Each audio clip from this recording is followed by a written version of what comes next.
Are we? Yeah, I think we're live. Yep. So, all right. So we have some people who's joining us now. I invite you all to show your video if you'd like. And we're just, I think we're live on Facebook now, right, Jackie? yes, we are. Okay, great. So you're casting it off the phone. Yeah. That's what you were telling us about, right? Yeah, I'm trying. Okay.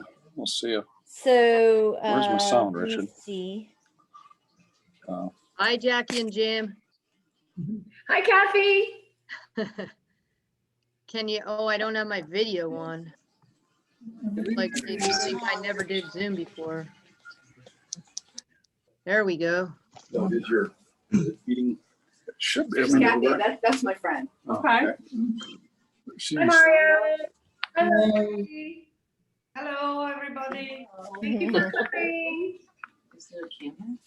And I know you're there, Tucker. Happy birthday. Yeah, she's over here standing up. The TV. yeah, that's what we're gonna You do. gotta press it on the back. Yeah, that's right. There's volume on this. I think Kate's there too. She's quiet. There you guys. Stay on There.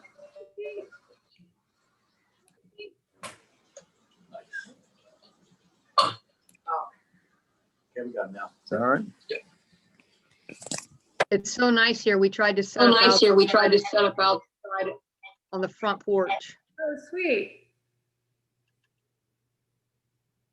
Well, welcome everybody. My name is Sheila Donahue. I'm founder of Vero. We go around the world seeking out small, passionate, sustainable producers of wine and olive oil, and we sell them across the US to businesses and consumers on our website, verovinogusto.com.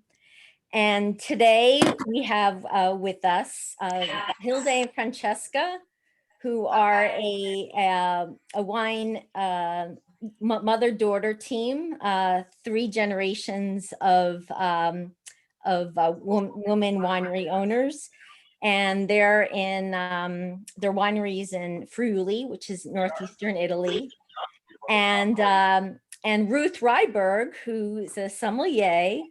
We're excited to have her moderate today. So she's been studying, I know, a lot about Vigna Petrusa, about the area, the terroir, and we'll be learning and taking advantage of all of her research, let's say, as she talks to Hilde and Francesca. And of course, we're going to taste their wines. Joining us shortly will also be Jeff Bonafede from Uncorked in Hermosa Beach. He'll be joining Ruth and commenting on the wines as we're tasting them. We have people on Zoom, and we're also live on Facebook. And for those of you on Zoom, I encourage you to show your video. We want to make this interactive. So if you have any questions, feel free to unmute yourself if you'd like and ask a question, or I'll be also monitoring the chat. So, I'll turn it over to Ruth. Hi, everyone. Thank you so much for being here. I'm a little nervous. This is my first virtual Zoom going everywhere. But luckily, I've been doing this a while, so hopefully it will just be like a piece of cake. We're going to taste some great wines today. I met Hilde and Francesca at a wine tasting, an Italian wine tasting, and out of the whole room, after hours of tasting, I went back to their table numerous times. I love their wine, and I know you will too. My first question, I'm going to start with Hilde, is that you are actually a 2nd generation female winemaker, and Francesca would be the 3rd. And can you tell us why that's a big deal in Italy? That is a big deal because it's very rare to have just 3 female figure dealing with the wine business. Is still considered like a male job, and so having 3 women, one after the other one, not involved, just the only one involved in the wine business, that is quite weird. Okay, and then Hilde, you actually left a teaching career and became a winemaker. Can you tell us what made you decide to do that? Mamma, Teaching wine? sorry, my mom's English is not very Dimmi, good. capisco. She will say in Italian and then I'm going to translate. Perfect. Mamma, perché hai lasciato la tua carriera come insegnante? Ad un certo punto della mia vita ho sentito la necessità di cambiare vita, di creare qualche cosa, di sfidare me stessa. E questa attività mi ha dato effettivamente la possibilità di creare valorizzati dei vini che riesco a farli, che sono apprezzati. Questo cambiamento di vita mi ha dato anche una scarica di adrenalina, ringiovanito, e mi ha dato la forza di affrontare un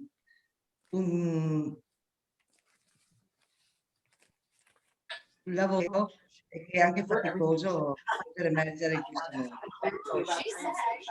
So what she was saying that she was a little bit fed up with the old job and she really wanted to change her life. She needed to create something for herself.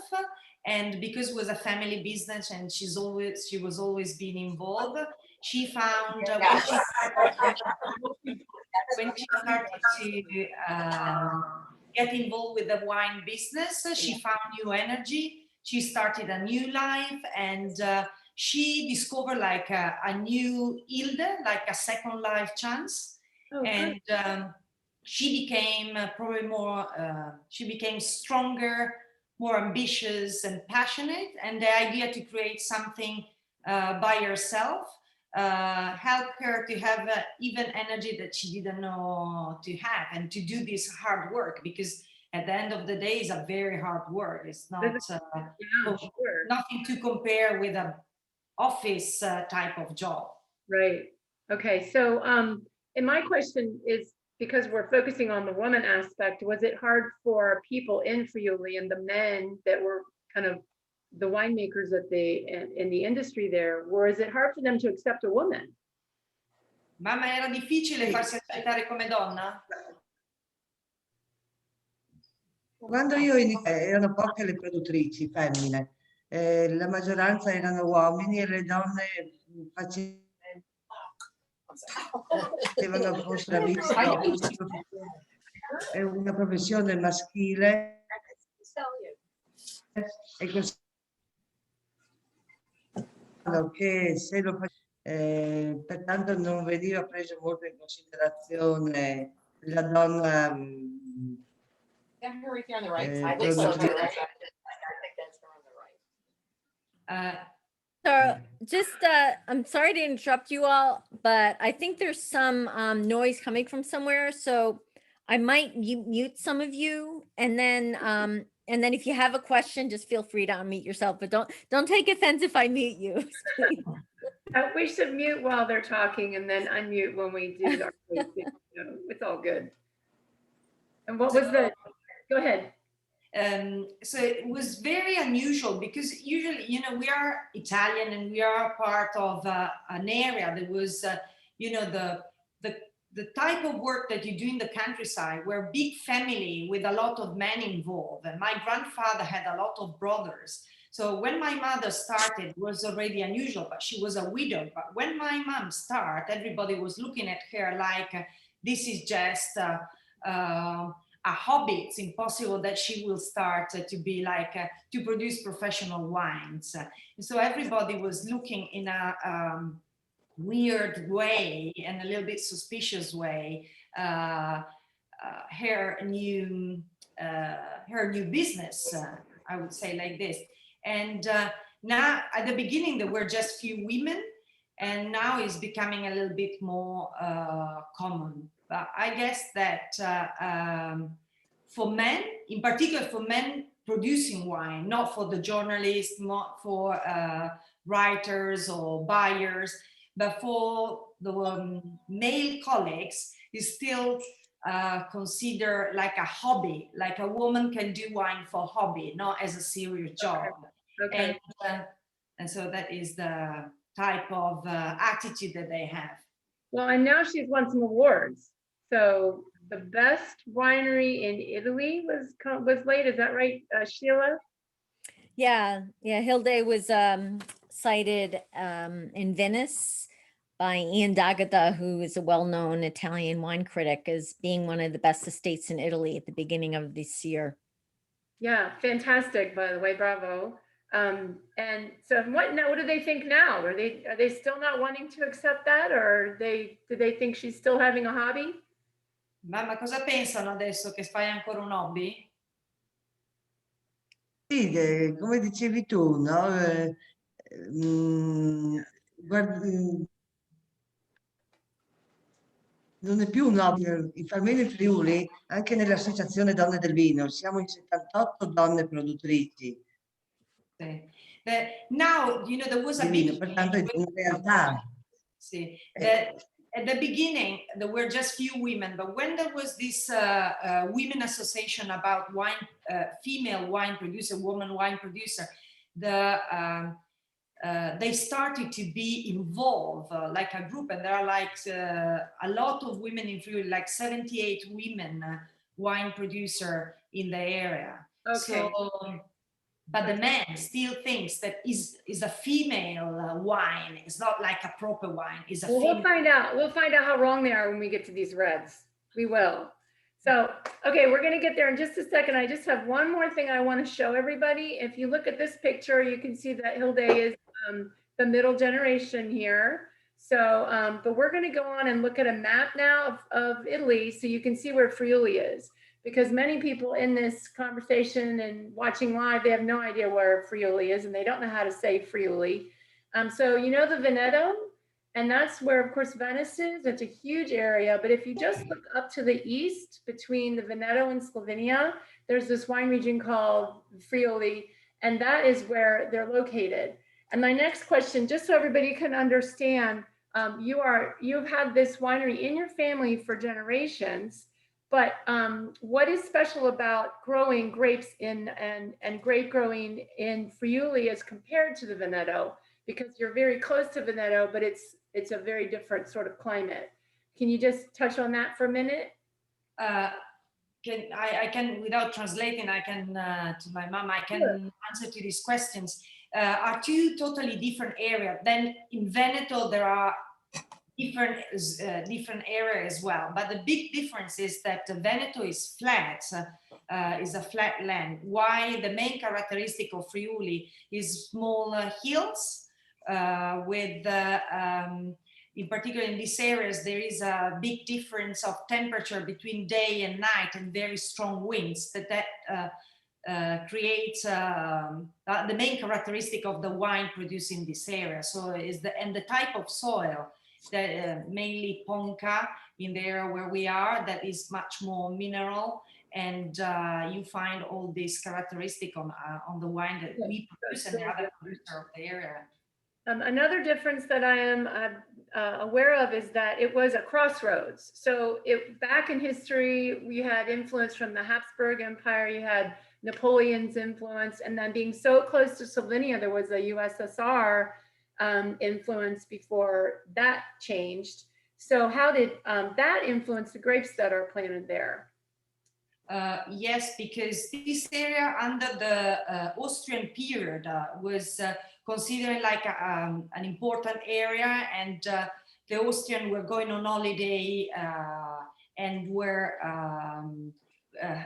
they had a great reputation of this area. But of course, all the type of wines that we had back at that time were satisfying their type of taste. So like Riesling, Traminer, and just on the 70s, we started to rediscover the indigenous grape like Schioppettino, Refosco, Pignolo, and Ribolla.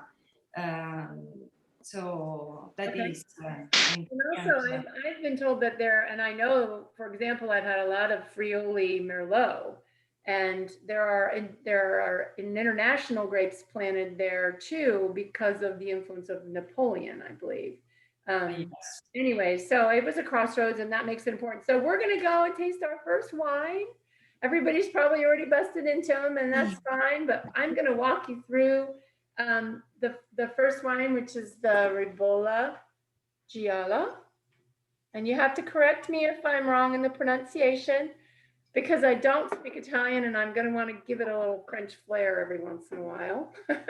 Ribolla Gialla. Ribolla Gialla, got it. So we're going to go ahead and I'll walk you guys in the tasting through how best to taste. And then I also have a few more questions on this grape while we're tasting, when we're done with the initial taste. So when I taste as a sommelier, the first thing I do is I look at the color, I look at the clarity. This is a beautiful gold color. It's clear, it's got some beautiful sparkly highlights. Sort of cloudy out right now. I'm not getting a lot of those highlights, but I do know they're there. It's clean, it doesn't have anything floating around in it. And then once you do that, you go on and you start smelling it. So if the reason we swirl like this is because it releases the esters that that help us taste. 90% of taste is smell. So we really want to get our nose in the glass and get the notes of this wine. And the easiest way to do it is to put it on a hard surface and just swirl. So to me, it just smells delicious. It smells inviting, it smells clean, it smells refreshing. Getting notes of white peach and citrus. There's some beautiful white floral notes, jasmine, honeysuckle. There's some mineral components to this wine, a little bit almost like, for people that don't know wine very well, I would say it's almost like stone after a rainy day. It smells a little bit of like that mineral wet stone. There's a little bit of tropical going on too, and go ahead and taste it. And then I have a couple more questions. And once we get through a couple more questions, I'll give everybody the mic and they can tell me what they think. Jeff, do you have the Ribolla Gialla? You got me. I think, well, I'm looking for it. I have everyone except, oh, you got me on. Okay. I just going to look in the fridge one more time to see if I think I sold out of it. Oh, you have to order some more. I should have ordered more, but I was going to go look in one area where I hide a few bottles. I always look for an excuse to go down to Hermosa Beach. So I'm in Ventura now. You probably know that. I'll ask a couple more Well, questions. you need to bring it down because Ribolla Gialla was very popular at this shop even when we had it on a tasting. So, which was obviously more than 6 months ago, but great wine. Just delicious. But while everyone's tasting and while he's looking for a bottle, I will go ahead and ask Hilde, what do you like about the grape Ribolla Gialla? Cosa ti piace della ribolla gialla? Mamma? La Ribolla Gialla è un vino molto fresco, con una bella acidità, con agrumate, ed è un ottimo vino da bere come aperitivo con piatti a base di pesce. So she likes the freshness and high acidity and these floral notes with these hints of lemons or citrus. And it's very good because it's an easy wine that to have with an aperitivo or even with dishes with fish. Okay. And we mentioned earlier, Francesca, that it's in the Ponca soil. Yeah. It's on top of the hill, and the type of soil is the ponca. That is the rock that you can see on the picture. And this is a type of rock that breaks down in crumbles, like as you can see, under the sun, under the rain, releasing a lot of minerality to the soils. And so you have the perception of the minerality as well on the wine, as you were describing, no? That's where you get that minerality from. Yeah, that is the reason. And also you mentioned what we call in the United States, it's called a diurnal swing. That's a new word for some people watching. That means that during the day, it can get very, very, very warm and it helps the grapes ripen. And at night, the swing of the temperature is large, so it can get very, very cool. That's the diurnal swing. And so that coolness sort of helps the grape retain freshness and maintain the acidity in the actual plant. And it's very important for especially whites, I think, to have that sort of difference between the daytime temperatures and the nighttime temperatures. And you taste it in this wine. What I'd really like to do is have everybody. We have a Looks like it's question. mute. Yeah. Mute. What is the temperature differences? I think Okay. that's 15 degrees. In our area can drop down during the night 15 degrees. that's Celsius. That's Celsius, right? Yeah. So that's That's like 25 degrees. yeah, No, about 20. Yeah. a little different. Sorry. Okay. Well, is everybody tasted it? And make sure everyone's not on mute, because I'd love to hear back and make this interactive and have people chime in. So I smell tangerines. Mm. Oh yeah, there's definitely some tangerine. So I'll say I like it, Ruth, and the word I would use is clean. Like it's very clean. There's no residual aftertaste when you drink it. It's very light. It's very nice. Mhm.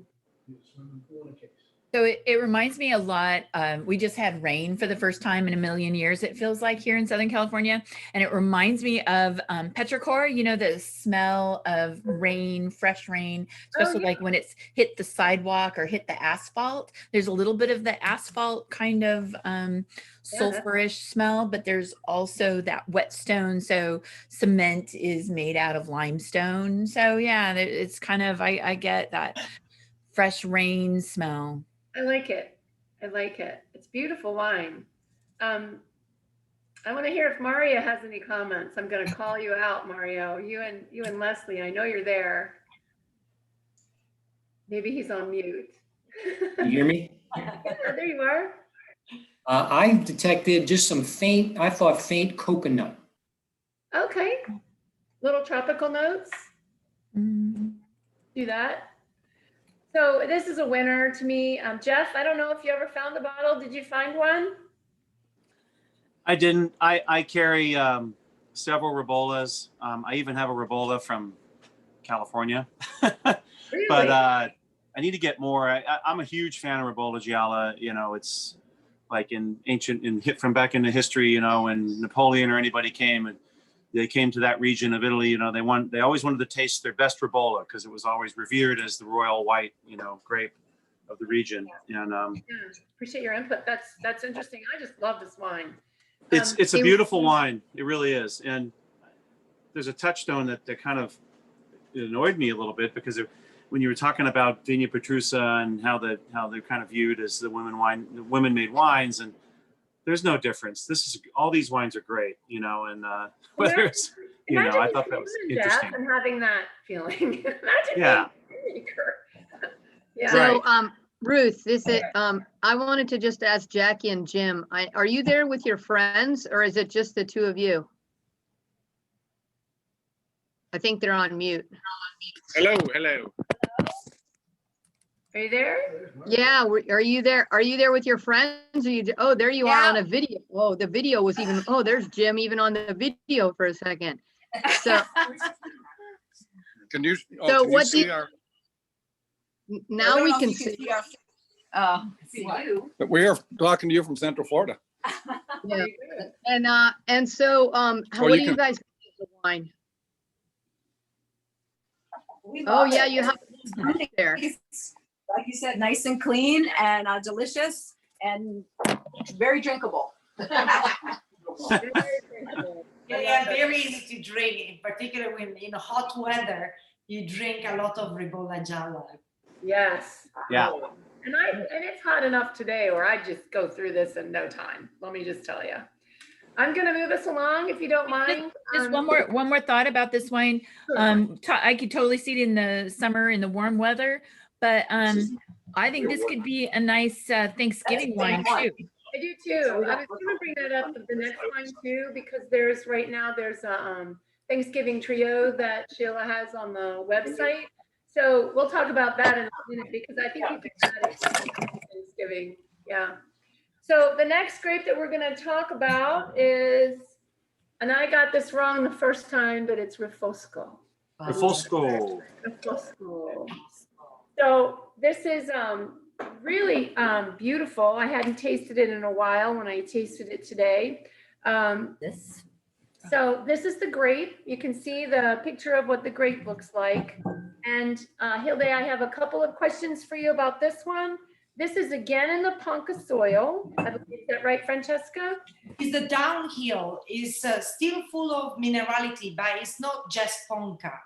It's is a mix. Okay. It's like, very mineral, but not just Ponca. Okay, and if there was a grape variety or a wine that people in the United States could compare this to, what would you say? Because this, yes, this one. It has a certain kind of, there's a certain method that you have to do that reminds me of another wine. So I'm trying to get to that. Is there a wine that it reminds you of, or a process that's similar to another wine? Is Amarone. I would say that we can compare with Amarone. Yeah. Yeah. So the reason they can compare is because I think it's about 30% of the grapes are dried. Yeah, exactly. Okay. So why, and Hilde, if you're there, why do you dry only 30%? And what does that add? And where do you do that in your winery? Mamma, perché tu fai un appassimento del 30% delle uve? Dove lo fai? Questo è, la vigna è in un fondovalle, in un terreno vecchio, è un'uva che viene raccolta quando è molto matura, perché è un'acidità molto elevata e se non si raccoglie l'uva matura diventa un vino troppo acido. Parte di uva che facciamo maturare per un 30 giorni in modo da tomare questa acidità nell'uva. Okay, so this is our choice to produce the Refosco in this way. So we select just 30% of the grapes and we let it dry. And we do the harvest, in particular for this wine, but this is our philosophy, when the fruits is mature. So otherwise, if you pick the grape before the right time, the acidity is difficult to be controlled. And the Refosco is not a very difficult wine, but the acidity is how to control the acidity that is difficult, how to produce a good wine with this type of grape. So we dry, the harvest is done for all our wines manually in wood baskets, and then we let it dry for 30 days on special rooms with natural ventilation. So we have this big fan that they dry there, and Okay. so that is the reason why is so round as a wine, even in comparison with other Refosco. And those people that have had an Amarone or are familiar with Amarone, which is from Veneto, it is a similar practice. And so that's why I was wanting to point that out. Does this see any oak aging? Yes, for 18 months in Tonneau. Okay, so that And would be then- yeah. So everybody, Tonneau. you can grab your glass and walk. Oh, go ahead, Francesca. No, sorry, in Tonneau and 1 year in bottle. Okay.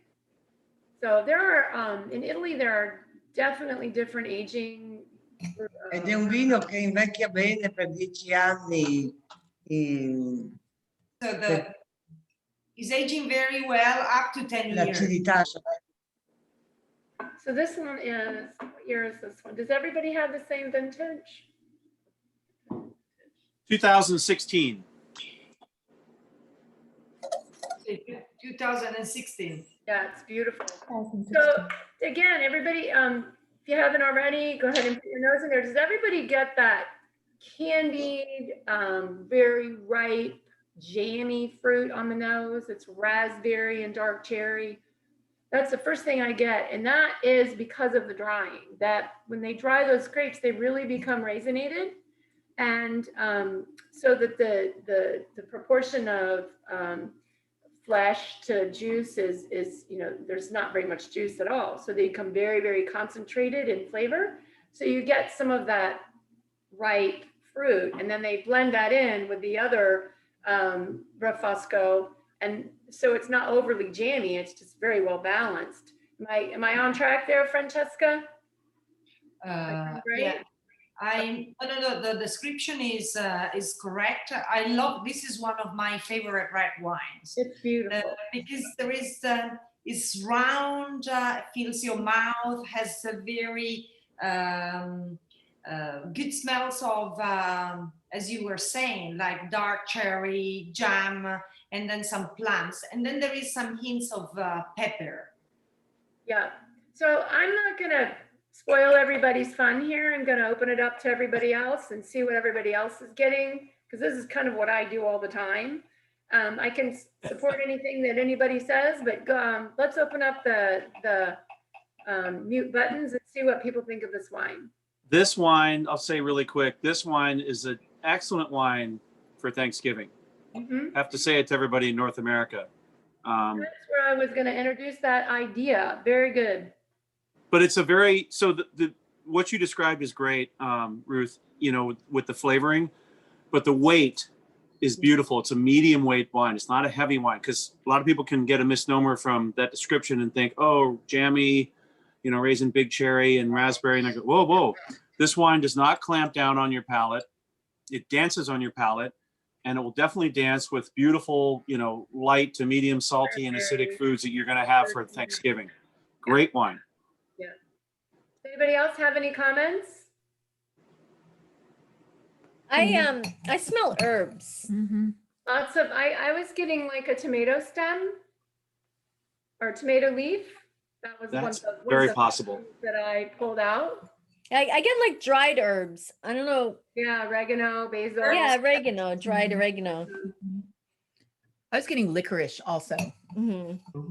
A little anise, yeah, maybe licorice or anise, or maybe wild fennel that probably grows in their vineyards in the area. I get that. Kathy, what do you think? Where's the birthday girl? I want to know what the birthday girl thinks. Oh, we have a birthday girl. Happy birthday. Cheers! It's not me. It's not me. It's Tucker. Bon compleanno. Oh, It's Tucker's birthday. what's your name? Yeah. What's your name? Tucker. Tucker. Tucker. Happy birthday. Tucker. Yeah, Tucker. Yeah, so I like it a lot. And I agree with what Jeff was saying about how it is a little deceiving at first, because you think it's going to be giant, but it's very, very approachable. It was maybe a good word. Look at my sister with the wine word. What's that all about? What's that? Hey, look at my sister with the wine word. Oh, I made that up. It's fun to make stuff up. Are you, by the way, are you guys outside?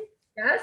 We are. We're on the front porch because we were going to be on the back porch, and it's too sunny and we couldn't see the computer screen. So I had to move to the front porch because they're in Pennsylvania, Sheila. Well, because it is the 8th of November and it's 75 degrees in Pennsylvania. So you're required to be outside.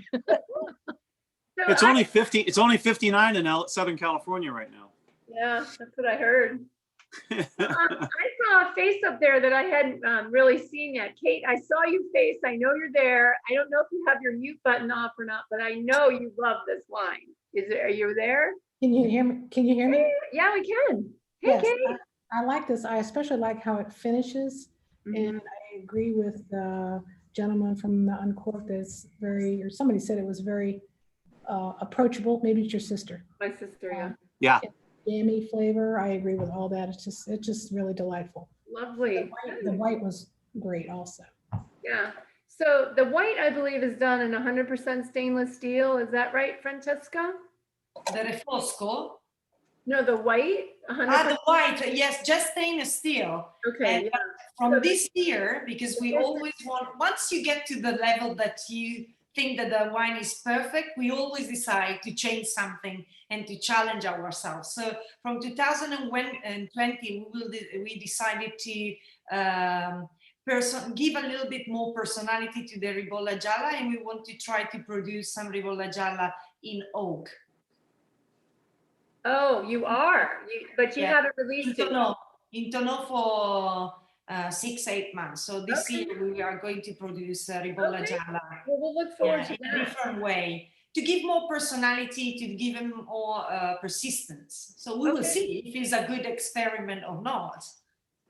I've got a question, Francesca. You know, I absolutely love the white blends that come from your region, you know, with Ribolla Gialla, Picolite, you know, Verduzzo, some others. But you ever thinking of the other white grapes possibly blending with Ribolla Gialla? I don't know. Mamma, tu mescoleresti la Ribolla Gialla con qualche altro vino per fare un blend? Ma è un vino abbastanza che porti ad un eventuale blend una caratteristica Non è o è? particolare, vino. No, she's saying that is a wine that probably will not take great inputs to a blend. Oh, okay, so it would need to be on its own. I think it's lovely on its own. Oh, it is for sure. I Delicious. just tasted some interesting blends from there, and I just thought it was just an ask, you know. It's not. Yeah. But So, Don't give this idea to my mom that she was uh-oh. create a Well, new blend. I just got in trouble. I'm sorry, Francesca. More work, sorry. Another glass. Can you get me another glass? I can't see. So I'm gonna, if everybody's, anybody have anything else on this one? Are we ready to move on to the third wine? Yikes. Everybody I got ready? a question, Ruth. Can you see these bottles in my video feed? I don't see you. Let me check. You. Yes. Hold on. Because I can't see my video feed because I'm usually running the meeting, so I can't see it right now. Yeah, Jack. Yeah. we see Yeah, I them. can see them. Yeah. Okay, perfect. I just wanted people to see. Yeah. Kind of the way I like to do it. We can see half of your face and then 4 bottles. There it is. There it is. So Probably the half my nose is in. this next wine we're going to talk about is the Schioppettino, which I love to say. Everybody say it with me, Schioppettino. Schioppettino. Cappuccino. Schioppettino. You have to sing it and you can use your hands. So, Schioppettino. So, this is, I believe, Hilde, I believe you make 3 different versions of this, 3 or 4 different versions of Schioppettino. Mamma, fai 4 tipi di Schioppettino, vero? Sì, la stessa uva mi permettono di Okay. vinificare tenere 4 vini diversi. So with the same grapes, we produce 4 different type of wines. And shall I mention which one they are? We have the Rinera. Yes, please. The Rinera is same grape, but just stainless steel. Okay. Then we have the Schioppettino di Prepoto. That Prepoto is the town where we are from. Okay. And there is a very strong restrict rules to produce this wine. So it's the quantity, we can produce just 1.5 kilos of grape plant. And we need to use a local yeast done from the local laboratory. And then you need to age a minimum for 1.5 years in oak. We do 24 months and 1 year in the bottle. And then we have the Riserva. The Riserva is done just with the best grapes and just on special years. Okay. So it's a super selection of the Schioppettino and stay 1 year more. But for this, we use big wood barrel for the Schioppettino di Prepotto. For the Riserva, we do tonneau for 36 months and 1 year in the bottle. And then we have the Perla Nera, that is dry Schioppettino. That is a little bit sweeter and rounder. Is good with chocolate or like it's reminds a sherry. It's not like a sherry, but it's a similar style. And this does 2 years in barrique. Okay. Yeah, I didn't know about that one. I knew about the other ones, but I didn't know about we might have to talk, Sheila. Well, she's got to bring it in. So It's like it's a smaller bottle. It's a smaller bottle as well.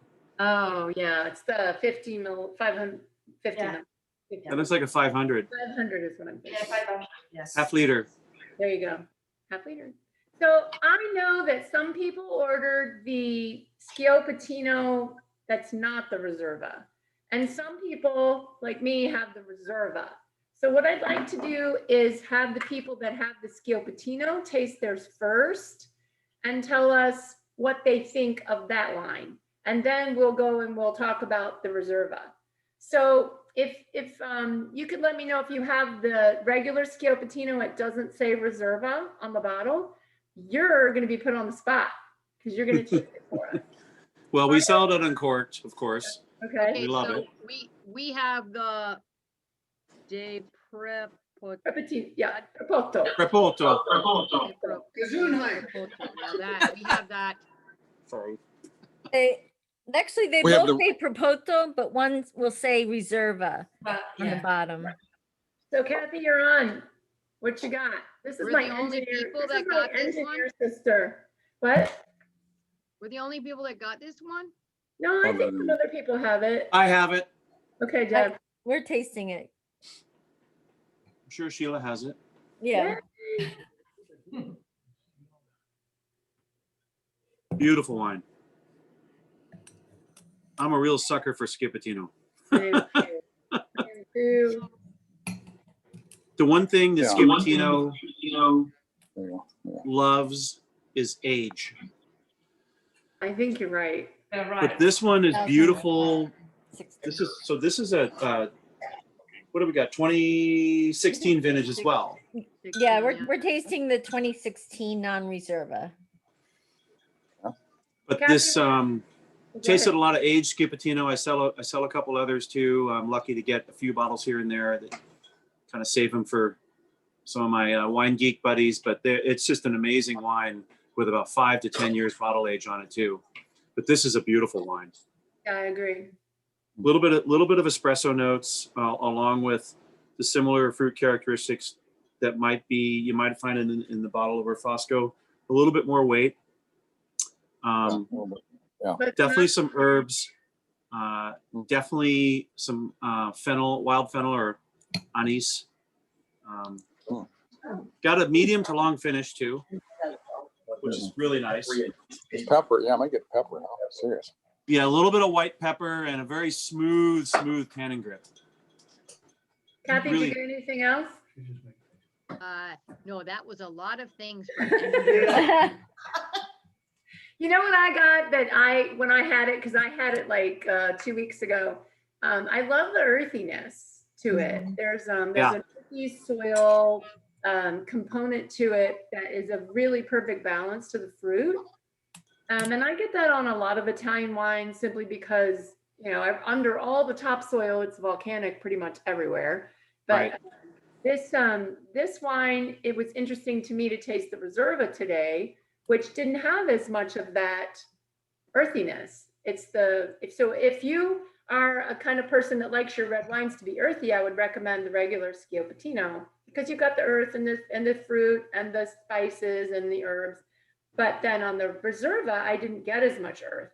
So is there any other comments that we have on the regular Schioppettino? Well, I have a question. So help us understand what kind of food would we have with this one that's more earthy versus the red and Jeff suggested that first red the Refosco, that we would have that even with like Thanksgiving. So So what kind of I food would go we on that wine right there. I would go something like lamb. And I know you guys don't eat a ton of lamb, but you know, we make a lamb meatloaf that's part beef and part lamb. That would be perfect with that. That'd be great. Yeah. I I mean, think it would go with ribs. yeah. Yeah, something with a bigger acid component in the beef, in a roasted beef, like the ribs or the lamb. You could even do a roasted leg of lamb if you slathered the outside with pesto or something like that and wrapped it up. Sorry, I don't mean to start thinking of big food. So you stuff the inside with a little pesto and you slather the outside with a little bit of chili paste, and that's what this Schioppettino would love. You know what? Even pizza that has a lot of meat on it. I mean, if Yes. you be simple about it, just get a meat lover's pizza and kick back with a bottle of Schioppettino. Right. So, Got yeah, it. Thank you. 2 bottles. So I'm going to move on to this Schioppettino di Propoto Reserva. Yep. And I have a question for Hilde. We need to welcome you back into the conversation. I've been told that this is your favorite wine that you produce. So if Hilde, you could tell us why this is your favorite wine. Ma perché il tuo vino preferito, la riserva? Il mio vino preferito perché ricorda il vino di mio papà, Pezzova, che lo faceva in modo limitato solo per gli amici, in quantità proprio piccolissima. E poi è un vino che a me dà soddisfazione perché ritrovo il territorio, ritrovo i colori della natura nel bicchiere. In general, Schioppettino is her favorite grape. She loves it because it's first of all reminding her dad, because it was her dad's favorite wine, and he was producing this as a special wine for his friends, so in just a small quantity. And then this type of wine represent the territory, the land, and represent the characteristic of this terroir. And yeah, and the Riserva is her signature. Once, as I was saying before, once she gets to the point that she realized she thinks to produce a perfect wine, she wants to stretch herself and produce something that is more representing more, not just the terroir, but her personality as well. And then what's the soil type for this wine? Because I believe it's different. I don't think that this is on the Conca soil, correct? No, it's similar to the Schioppettino. They are just in front of the vineyard, the area, and is a downhill soil with a lot of minerality and a mix between rocks and soil and clay. Okay, when Francesca says downhill soil, when you're in the wine business, you learn that that's the topsoil is basically pushed downhill by the rains and the weather. And so it becomes a mix of things. It happens in Burgundy too. The mid slope in Burgundy is the best slope because a lot of that soil is deposited on the base part. But does this have any clay soil, or is it sand? It's clay soil. Okay. And you can taste the difference in the weightiness, I think, between the Panca of the Refosco and the weightiness of the Schioppettino, because it usually, in my experience, the clay gives a weightier wine. Yeah. I have a real quick question for Hilde about the Schioppettino. So tell me a little bit about the Schioppettino Council, just a quick little blurb. Being a woman and loving Schioppettino, you started the Schioppettino Council where you live, I believe. And tell me just a little bit about that. Tell us a little bit about that while we're drinking a little Schioppettino here. Racconta quando sei stata la prima presidente dell'associazione. Da anni il presidente, sì, mi senti? Perché ho un internet che non funziona bene. Ho fatto lo so, ho un internet che arriva male. Io sono stata la prima because we are very close to presidente. the Slovenian border. When it's windy, because we are 500 meters from the Slovenian, the lines go from the Italian line to the Slovenian line, and sometimes it's the Slovenian line than the Italian. Not that it's funny. So her internet tonight is going on and off. So she's being invaded by Russia, basically. It's what's happening. It's a conspiracy, man. Durante, Dillo? durante la mia presidenza ho fatto di dare una personalità a questo vino. Siamo riusciti ad ottenere la certifica di cru del vigneto e pertanto ci fregiamo adesso del marchio Schiopettino di Prepotto, che in piccolissima quantità sono circa 130 ettari abitati ed è un prodotto proprio di nicchia, un prodotto agli intenditori. So she was the first president of the Schiopettino Association, and she was covered this position for 5 years. And during these 5 years, the association managed to register as a cru this type of grape, and there are just 130 hectares, and they manage now they're very proud because this is very special wine. It was abandoned for years because the phylloxera killed all the plants. And so now having back this restricted regulate, because a lot of people do Schiopettino like we do the Rinera without having a proper and formal technique of producing it. Okay. But after this 5 years, and then the other presidents, they managed to register and produce and to find the right technique to produce a good wine like the Schiopettino. Okay. And I get the feeling that your mother had a lot to do with that, Francesca. Yeah, she was fighting a lot. They were very proud. They were very proud to have a wine with the signature of the area, no? Yeah, well, and your mother is apparently blazing a trail for Schiopettino. So I'm toasting the woman, the girl power, whatever you want to call it, that's going on over there, because that's done a lot. And before we move on, I want to taste this Reserva. I don't know who else has the Reserva besides me. Jeff, do you have the Reserva? Yeah, I do. And it's, for me, when I tell people about this wine, you want a serious wine for a great dinner, especially for holidays. I mean, all these wines are beautiful. I mean, when you make wine and we're selling them, they're all serious, but it means serious in a way with a long finish, very broad structure. This is a beautiful bottle of wine. And so I'll talk you through the notes real quick because I'm getting some really fun stuff on this. You always get the fruit, you get that first. The fruit is dark, some blue fruit even, but the tomato stem that I sort of it was hinted at in the Refusco, the tomatoey sort of savory notes are just screaming out of the glass in this to me. Absolutely. You said blueberry. I thought of blueberry Pop-Tart. Yeah, there you go. I said blue fruits. Yeah, for sure, blueberry.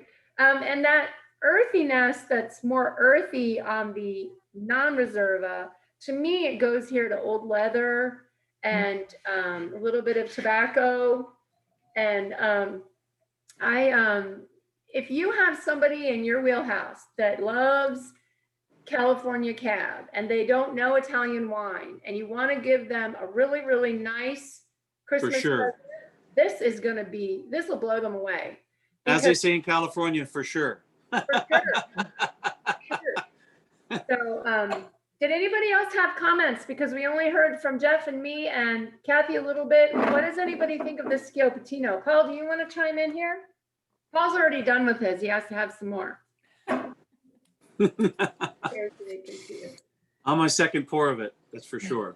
We'll make you feel less lonely, Jeff. There is another male here. Oh, Jim Mario too. What do you think, Paul? And Alan was here. Somehow I didn't get the last three. The Scapioli. Oregano. I want to get it. Yeah, so that deeper tomatoey, you get the what you want to put in some beautiful Sunday gravy like oregano, for Yeah. sure. I need to fire up my pizza oven and go to town. You got that right, brother. This has a beautiful acidity though, when you're done. It does. You have this finish on your palate. You have this this just fruity mouthfeel. All those integrated flavors are there. It comes back around to fruit. And that to me is a complete wine, is when you go through all the, you start, let's do something fun here. Take your Schioppettino, and this is what I want you to do. I want you to take a sip, and I want you to hold it in your mouth and don't swallow it right away. And I want you to notice how it goes from fruit to spice and tannin, and then go ahead and swallow it. And then it will go on the finish, after everything is integrated, it comes back to fruit. And that's sometimes when I'm looking for a well-made wine, that's sometimes how I sort of play. And that's how I get creative. So it's kind of a fun thing to do. Anybody have any comments about that? I want to say what maybe Ruth and I do when we do that, leave the wine in your mouth. What you want to do maybe is kind of purse your lips and just pull a little air back through your mouth, almost like you're breathing in. Don't obviously breathe in because you don't want the wine to go down the wrong tube. But when you're aerating the wine in your mouth, it's a big difference. And then you swallow, you can really get everything about what Ruth was just saying. So it's the acid is a huge win. I mean, that's a recurring theme in all of the Vigna Petrusa wines, which is a definite, definite tip of the hats off, for God's sakes, because there is that availability with volcanic soil underlying from the sedimentary and from the alluvial soils that come over the top of the root structure. So it's really important in defining their wines. And I know that's maybe a little too geeky, but it's just beautiful, the acid you get in the mid and late palate. This is how I explain acid, because sometimes when you say acid, people go, huh? What? Oh no, it's gonna burn my mouth. Yeah. You look at what's going on right here. Right here. Yeah, Okay. exactly. You remember when you were a kid and you'd eat a bunch of sweet tarts and your mouth would just be like, you'd just be getting right in here. So Pixie sticks, all that stuff. Yeah. there you Of go. course. So if your mouth is singing right here, it makes your mouth water. Yeah. And as a result of that, it makes you want to drink more. Oops. So before Oh no, the Giants are winning. I better drink more. make sure that everybody's had a chance. Jeff and I are kind of talking a lot, but is there anybody else, Mario? I'd love for you to chime in, or Kate. If you had, or Jackie or Jim, to see what you think about the Schioppettino. We don't have ours open, but we're looking forward to it. Okay, all right. Jackie and Jim? Those, but I plan. Yeah, hey, we're here. The Florida group is here. We're also enjoying this with a brownie. We love it. The Reds have gone very well with the brownies. Okay, brownie. Okay, and Kate, what do you think? I didn't order the Schioppettino. Oh, the Schioppettino? Yeah, I wish I had, and I plan on doing so. You know what? You're in luck. I have some left. I'll be right over. Sounds great. I'll be right over. I do have one more question, and this is Hilde or Francesca. I know that you use different types of barrels. Some Italian producers use amphora. I know that you use barrels and stainless and concrete. And so if you could just show us the barrels that you use and which wines go in those barrels. I am such a geek that I think it's interesting. And there's got to be somebody else out there that is interested in that. So that Yeah, I'm definitely interested. Shocking, I know. Sì, dimmi. Chiedono Non sento. la differenza delle varie botti e che vini ci metti dentro. So we use the stainless steel for the Ricola and the Sauvignon, and they have different type of dimension as well. Per le botti di cemento mi servono per conservare, io li tolgo dal legno. When we remove the wines before bottling, When the period on the wood barrel or tonneau barrique is finished for the wine, before being bottled, we put the wine in the concrete, and the concrete is sort of stabilizing the evolution of the wine. Doesn't put any extra inputs, so it's just leaving the wine, I would say, still until it's ready to be bottled. Quelli da 30 ettolitri mi servono sia per fare la macerazione delle uve, sia per la conservazione del vino. Okay, the 30 hectoliters that you can see at the bottom of the slide, they do for we use them for the maceration. You say maceration? Or do you Maceration. Yes. See. And to finish the wine as well. To finish. Okay. And what about the picture in the middle where Hilde is on the ladder? I love that picture. My mom can be on the ladder inside, inside the barrel. Mamma vuole sapere che cos'è quella lì da 15, da 1500 ettolitri serve. Yeah. Che cosa? Servono a conservare il vino, per affinare il vino, come le baricche. It's like the barrique. We use them to do to finish how do you say affinare il vino? To finish the wine, and the type of wines that we put here, as bigger is the wood barrel, less contact you have with the wood. This means that the flavor of the wood is less consistent, is more in the background of the wine. While when you use the barrique or the tonneau, they are smaller, so the contact of the wine with the wood is the flavor of the wood is stronger. And the big ones that she's got there now, those are neutral. They have been used before, correct? Yes. Yes. At the beginning, everybody, like 20 years ago, everybody loved these strong feelings of wood on the oak of the wine. Right. Now you need to have like a soft balance and influence of the wood. And to use second hands, third hands wood barrel. Never new. First, yeah. Otherwise it's too consistent. The flavor of the wood will rust, will cover. Take over. Characteristic Yeah. of wine. It becomes too prominent. Yeah. Okay. Well, I personally am just very thankful for everybody being here, and I would like to toast my sister-in-law Tucker for happy birthday. Happy birthday, buon compleanno. Happy birthday. I personally Buon compleanno. Buon compleanno. thank Hilde for making beautiful wines.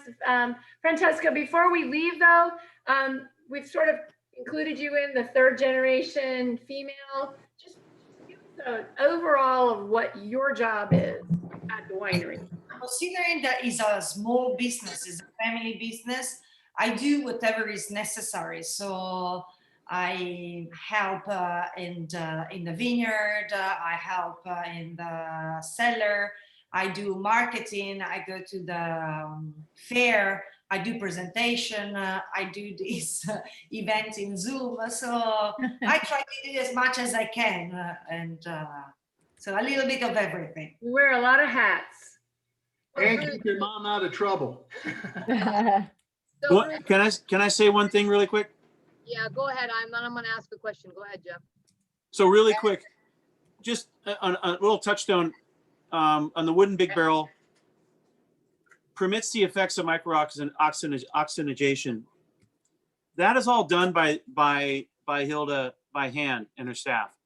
It's very important to note because some of the much larger wineries and wines you're going to get that you might know, it's all done with a machine. There's machines that are made for that. They're very expensive, but these are beautiful handcrafted wines. It's very important to know that about these wines. There's nothing left, to There is nothing chance. casualty. Everything, is properly checked and done with passion. Something can be, Exactly. from the selection of the grapes, from the time when you need to do the harvest, for example. This year, we thought that the grapes had to stay 4 extra days on the plant because we thought the 4 extra days of sun was helping the maturation of the grape. But then Right. the weather forecast was saying that there was going to be a hard and heavy rain. So we had to take a decision. Are we going to take the risk and leave the grape on the plant and then losing part? Or anyway, the fruits can get watery as well when there is heavy rain. And so we picked the grape 4 days before what we were thinking that was necessary for the plant. And this was our decision. Our neighbors, picked the grape 4 weeks before us because they didn't expect the right moment. So that is a business decision that nothing is left on details. And that was a big drama, 4 days not on the plant for the grape, the wine is not going to be the same. So there is a lot of attention. And then I have another funny story. I don't know if I can say this. Yeah, go ahead. Another good wine is the Picolit. And my father is much older than my mom, is like 84 and no 86, and we gave him 2 years ago like an electric blanket because it's always very cold. And then one day I would say to my dad, so are you sleeping better with a warm blanket, with the electric blanket? I say, but the electric blanket is on the Picolit barrel because outside is so cold. Temperature of the Picolit. So the poor old father was left in the cold while the Picolit barrel was surrounded by, That's awesome. Kathy, I think you had one more question. Well, I just wanted to, I don't know if people realize that Sheila's been posting in the chat how you can buy more of these wines if you want more for whatever reason, or for pizza or for Thanksgiving or whatever. But I think it would be helpful actually if you know who is here, if you could just send an email that says, here's how you can buy these wines if you want to buy more of them. I think that would be helpful because, once we get off Zoom here, that chat is gone. Well, and I just want to add too that there is a Vigna Patrusa set. Most of the people bought it here, but people that didn't buy it, you can get the Ribolla Gialla and the Refosco, and then you can add with free shipping Schioppettino, and there's a Thanksgiving set that you can get too with free shipping. So, and you can put my name, say that you were here, heard about it from me, be great. But thank you for participating. I appreciate everybody being here. It's always good to see you, Hilde and Francesca. It's thank you very much. Yeah, when are you coming to Atlanta again? Probably a while. That was awesome. Thank you so much. Thank Yay. you. Thanks, Thank Jeff, you for very much. participating as well. Yeah, thank you, Jeff. Thanks for having Seeing me. you. Thank you. Thank you. Grazie, Hilde. Thanks, Hilde and Yeah. Francesca. Ciao, Thanks, grazie a everyone. tutti. Ciao, ciao. Ciao. Ciao. Thank you. Are these Thanksgiving wines? I'm here. I just got a box. I'm looking at the unopened box. Are these maybe my 3 last wines that I haven't even opened the box? You We'll be probably- right over to test them. I'll call you, Kate. I'll call you. I'll call Great you. job, Ruth. Thank Yeah. you, Sheila. Bye. Good Bye. job, nice meeting you. Yeah, take care. Thank you. Bye. Thank you, guys. Thank you from Florida. Okay.